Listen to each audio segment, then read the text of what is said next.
and tell everybody who you are, what region you serve, and what makes your corner of Mississippi special or unique. So I am Judd Wilson. I'm Senior Vice President of the Chamber of Commerce here at Community Development Foundation, CDF, so that's how everybody knows us. And we're here in Northeast Mississippi. We're in Tupelo, Mississippi, and we actually serve Tupelo and all of Lee County. And what makes us special? I mean, I think it's the people. It's our people around us, our members, our entrepreneurs, and all of us here working together to the same goal. I love all the creative stuff that you do. I think you're definitely one of Innovate's most creative partners. I love the Ignite conference. I love that you have a podcast. I love your pitch competition. We'll talk about that a little bit more. But first, tell me, when a founder comes in with an idea, what is sort of the start process? Like, take me through what would happen if someone comes in and wants to get started. So we are blessed here because we actually, CDF actually runs the Renasant Center for Ideas, which is our business incubator. So a lot of times when a business comes in that's starting out, we kind of take them through the program of work that's offered there at the Renasant Center for Ideas. And we do that with a number of partners and the stuff that we do as well. And so it really depends on where that founder is, where they are in the process, where they are, kind of going to get their company or business up and off the ground. It really depends on who we kind of partner them with, really kind of on where they are in that level. And so we partner with the Mississippi Small Business Development Center. They actually have an office inside of our incubator. We partner with Mississippi Apex Accelerator. Of course, they do a lot of the contract procurement stuff that companies are going to be working with. And then we actually have some partners outside of our buildings as well. And some of those are even made up of former alumni that have gone through the incubator, whether that's an accountant or an attorney. We have a network of alumni that we can kind of get them in touch with as well. So it kind of depends on where they are in the process on how we kind of team them up. But having the incubator here here on our campus really helps us allow us to do that. That is such a fantastic resource and a fun place to be, I have to say. You can feel the energy there, and I think that's great. And you mentioned the network, and the Mississippi entrepreneurial ecosystem is really growing, and it's more connected than ever. And from your perspective, just tell us why you think having a statewide ecosystem is important for Mississippi and how you see it show up in Tupelo. Well, I think it's very important. We are strategically centered right here between two SEC universities. I mean, Ole Miss is not that far away, and then Mississippi State to the south of us. So, we come in contact with entrepreneurs that are either coming right out of college or companies that are actually working with either one or both of those universities. So that having that strategic base here kind of helps us in that way. And then Lee County is very high manufacturing. So we work with a lot of industries that deal in advanced manufacturing. So a lot of times a business will grow out of somebody actually working with an industry as well. So having that ecosystem, sometimes you might have a company that's starting out here and it gives them opportunity to work with partners statewide. So, I think having that statewide partnership is very, very important, just because it's not just us in Lee County. Like I said, it can be either at the university or somewhere, even farther down south if they're working with an industry up here that might have a location down south as well. So just having those partnerships across the state really helps in that process. Let's talk a little bit about the mentor side of things, and maybe also if you have a special inspirational story or a certain founder that has come in through the system that has really excelled or inspired, or just anything special coming out of your area. Yeah, great question. So yeah, mentoring is very important. And I get to do that on a personal level. Running the Chamber of Commerce, I try to get my founders actually involved in what we do on a chamber side of things.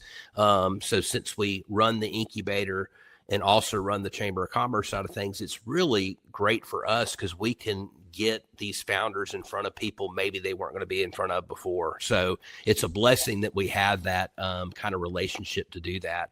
And then I think about some of the folks that have come up through our network, and we utilize them. I mean, a perfect example of that is Hyperion Technology. And you think about Jeff Carter, he's been very involved in Innovate Mississippi through a number of years, and very involved in our incubator, very involved in CDF and on the chamber side of things. So, a lot of times when I have a founder come in and I realize, hey, that might be a good person for Jeff to speak with. So it's not only me trying to mentor that founder, but also finding them a mentor that's been in their shoes and knows what's coming up next. So being able to do that really, really helps. So, having that group of folks to do that with is so vitally important for our entrepreneurs in this area. And then I think about somebody like an Andrew Warmoth with Carmigo. He had already kind of started his company and worked with a lot of folks on our staff here at CDF. And I knew Andrew as well. And so with him, we were able to actually use incubator space when he was really kind of growing very, very quickly. And so he was able to utilize the space, not only just the mentorship as well. And he is one of those guys as well that when I have a founder come in, I mean, he's a great person I can send them to. So the good thing with us is not only are we kind of helping these companies along, we're getting them partnered, not only with CDF members involved in our chamber that might be able to help them, but actually past founders and great entrepreneurs that can really come alongside them. So that's the good thing is, a lot of our founders are giving back to founders that are coming through right now. So just having that is just a blessing in our area. Let's talk a little bit about Innovate Mississippi and the partnership and the statewide impact it has had since it has come to play in Tupelo there with you. Yeah, so we love Innovate, and kind of interesting fact too is we've had a partnership with Innovate back when it was Mississippi Technology Alliance that many years ago. And in fact, at one time, Tony had an office in our incubator, so he would come up here for a short time during the week and then be down in Jackson. So Tony actually had an office in our incubator at one time. So that's how far back our relationship goes with Innovate Mississippi. And it really helps us because we've worked with Innovate Mississippi even back in the days of when they did the road shows and would bring founders in front of some of the investors here in Lee County.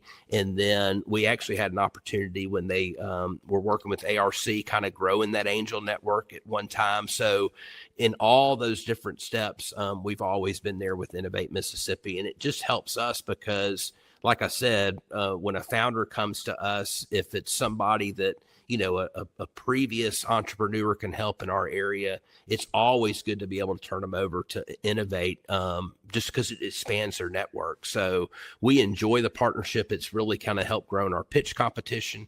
But as I mentioned, it's just neat to kind of look back and see that when our incubator opened all the way back in 2006, that we had that relationship even back then. So that relationship continues even this many years later. Oh, that's so excellent. Such a great story. I love the word incubator too. I love that you use it. I love the word hive mind and incubator. It just feels so, I don't know, community connected, but also electrical and wise. Because you need all of that, right? You do.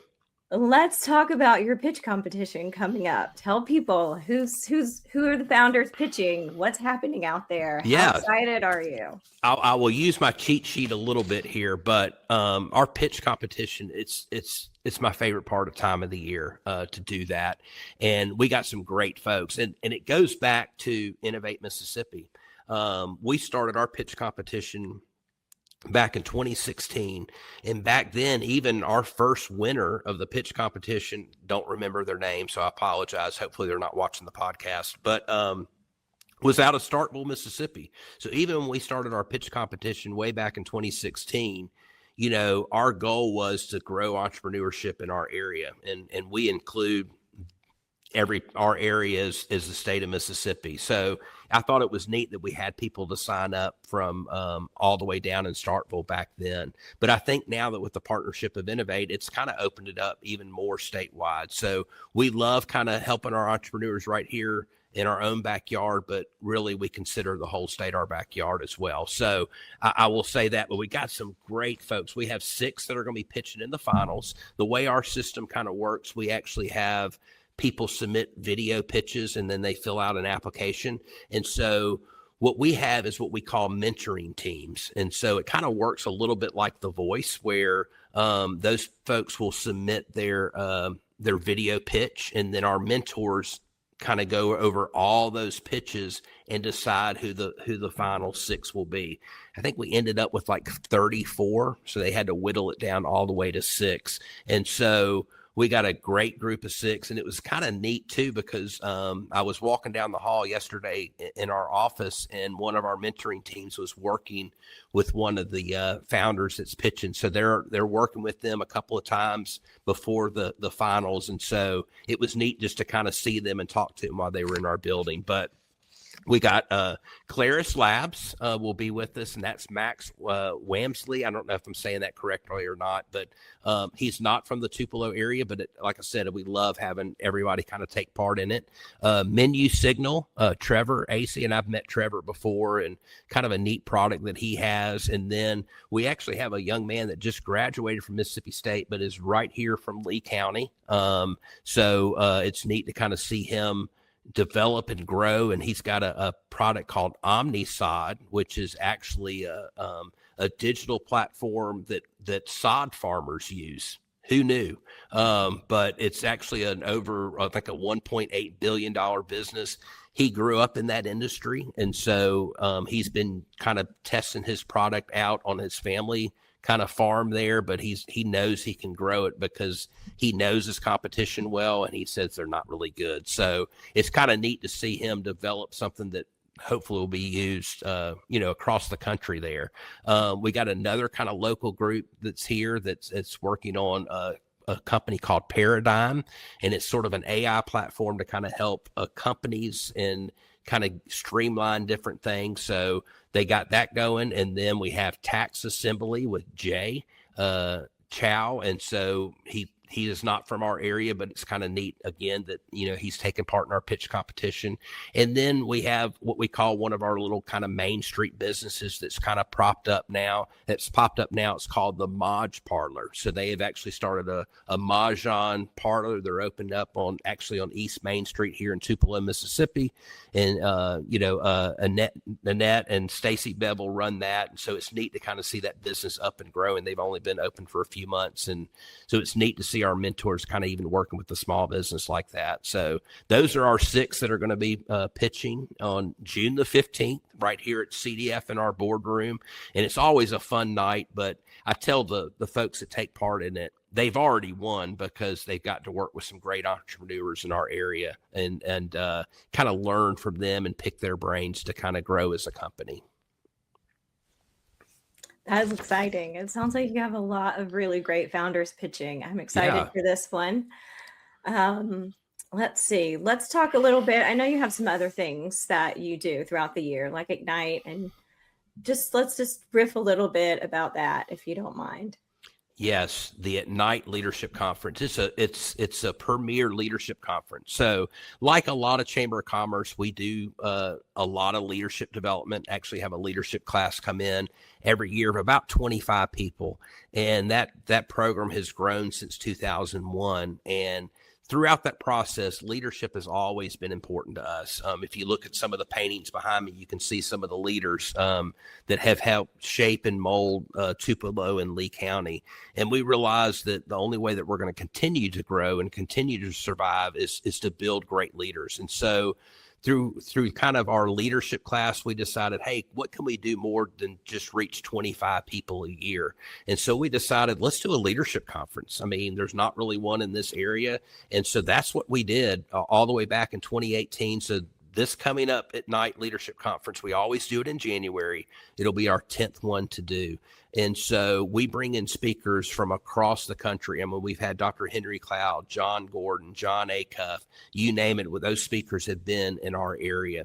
And it's just a half-day conference that they can get leadership tips from different folks and learn how to grow their business. And we've had a lot of entrepreneurs come because it's given them an opportunity to figure out, hey, I can go through with this. I can kind of fulfill that dream. But really, any entrepreneur, any business owner, they're not going to be a very good business owner or a very good entrepreneur if they can't lead.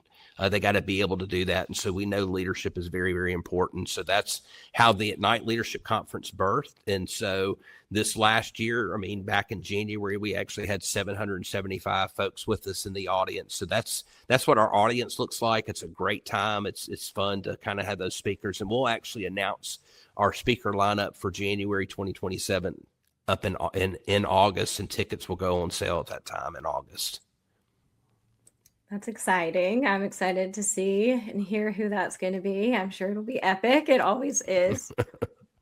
Tell everyone how they can get in touch with you, how they can get in touch with CDF or the Renasant Center for Ideas and all the social media handles and tags. Yeah.